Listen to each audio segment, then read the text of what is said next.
Isinasagawa ngayon ng Transport Group na Manibela ang kanilang kilos protesta. Dito yan sa ilalim ng Mabini Bridge o kilala rin bilang Nagtahan. Panawagan nila na matutukan ang kapakanan ng mga tsuper ngayong may krisis sa langis. Nakabandera ang mga hinaing ng Transport Group na Manibela sa kanilang protesta. Pangunahin dito ang kanilang panawagan na ibasura ang Oil Deregulation Law at Excise Tax para makabawas sa presyo ng mga produktong petrolyo. Isa lang ito sa mga lugar sa Metro Manila kung saan magsasagawa sila ng transport strike. Sa kanilang tansya, 80% ng mga tsuper sa NCR ang makikilahok sa kanila. Pati na rin daw grupo ng mga TNVS, Motorcycle Taxi at UV Express. Sa pananaw ni Mar Valbuena, presidente ng Manibela, wala raw kahandaan ng pamahalaan para harapin ang pagtaas ng produktong petrolyo. Unti-unti na pong namamatay ang transport sector.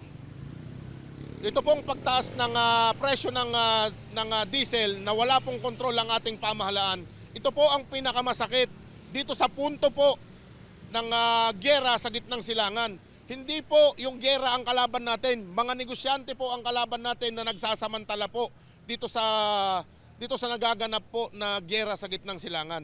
Dahil sinasamantala nila walang habas na pagtaas ng mga presyo ng produktong petrolyo.